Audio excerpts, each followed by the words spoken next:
శ్రీ గురుభ్యో నమ. శ్రీ మహాగణాధిపతయే నమ. ఇక కర్కాటక రాశి వారికి ఈ డిసెంబర్ నెలలో కర్కాటక రాశి వారికి యత్న కార్యసిద్ధి, అనుకున్నటువంటి యొక్క పనులన్నీ కూడా నెరవేరడము, అన్ని రంగాలలో అభివృద్ధి జరగడము అనేటువంటిది జరుగుతూ ఉంటుంది. మంచి ఆదాయం ఉంటుంది. స్థిరాస్తులు చరాస్తులు కొనడానికి మంచి సమయం ఆసన్నమైంది.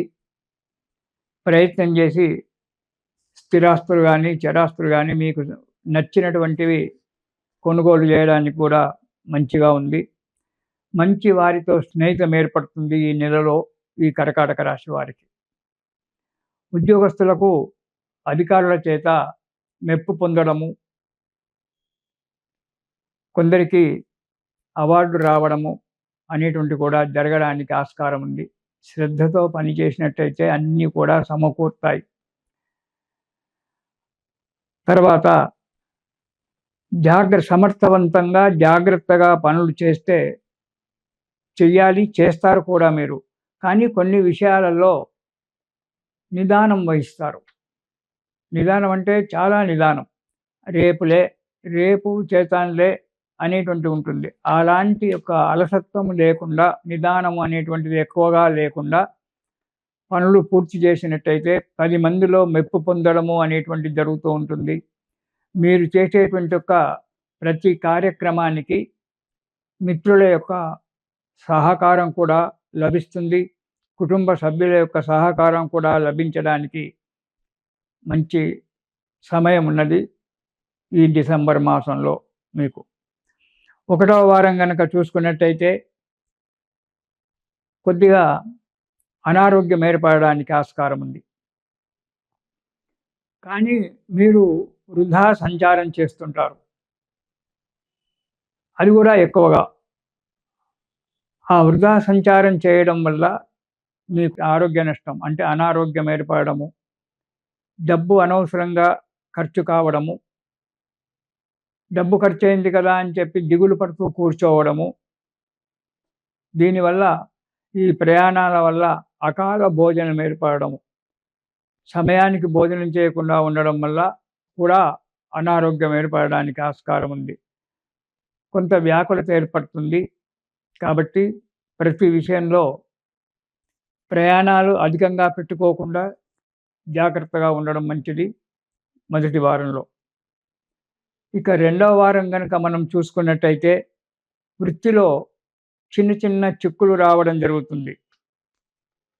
ఆ చిక్కులు రావడం వల్ల మనస్సు ప్రశాంతంగా ఉండకపోవడము, 10 మందిని చీదరించుకోవడము, వారి వల్ల కొందరి పెద్దల వల్ల తిట్లు తినడము, దానివల్ల బుద్ధి చాంచల్యం ఏర్పడము, ఆలోచనాశక్తి క్షీణించడము జరుగుతుంది. ఇవన్నీ కూడా జరగడం వల్ల ఏమవుతుంది? పనులు చెడిపోవడం అనేటువంటి జరుగుతుంది. మనం చేసే కార్యక్రమము చెడిపోవడం జరుగుతుంది. కాబట్టి నిశితంగా ఆలోచించాలి, తక్కువగా ఆలోచించాలి, నిశితంగా ఆలోచించాలి. బుద్ధి బలం చేత, మనోధైర్యం చేత అడుగు ముందుకేయాలి. నేను ప్రతిసారి చెప్తుంటాను, శరీర బలం తగ్గినా మనోబలం తగ్గొద్దు. మనోబలం కనుక మనకు ఉన్నట్టయితే శరీర బలం ఆటోమేటిక్గా వస్తుంది.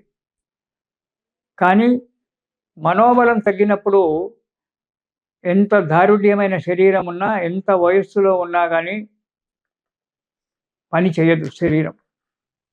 కాబట్టి మనోధైర్యాన్ని చెడగొట్టుకోకండి. మనోధైర్యం గురించి పాటుపడండి. ఈరోజు కాకుంటే రేపు అనేటువంటిది ఒకటి ఉందని చెప్పి ఆలోచించండి. మనోధైర్యంతో అడుగు ముందుకేయండి. మీకు అన్ని పనులు కూడా నెరవేరడం జరుగుతూ ఉంటుంది. ఈ మనోధైర్యం చెడిపోవడం వల్ల పిచ్చి పిచ్చి పనులు చేయడము, డబ్బు నష్టపోవడము, ఆరోగ్యం నష్టపెట్టుకోవడము, 10 మందిని కోపగించడము, ఇవన్నీ కూడా జరుగుతూ ఉంటాయి. కాబట్టి మనోధైర్యమే మానవునికి చాలా ముఖ్యమైనటువంటిది. 2వ వారంలో శ్రద్ధతో, మనోధైర్యంతో అడుగు ముందుకేయండి. పనులు జరగడానికి ఆస్కారం ఉంది. ఇక 3వ వారం ఈ వారంలో యత్న కార్యములందు సఫలత పొందడం జరుగుతుంటుంది. మీరు ఏదైతే కార్యక్రమం చేయాలని చెప్పి అనుకున్నారో, ఆలోచనలో పెట్టుకున్నారో, ఆ కార్యక్రమానికి ఈ నెలలో రూపుదిద్దడం అనేటువంటిది జరుగుతూ ఉంటుంది.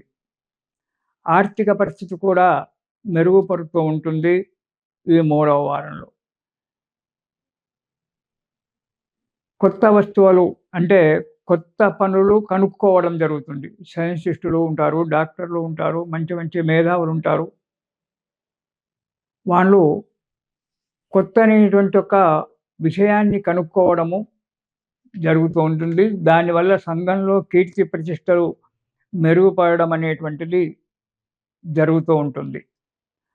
ఆరోగ్యంలో కూడా కుదుటపడుతుంటుంది.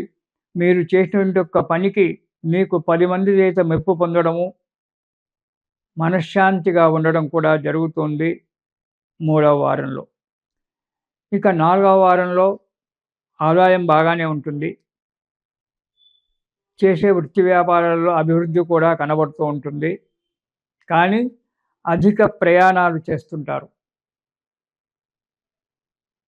ఈ అధిక ప్రయాణాలు చేయడం వల్ల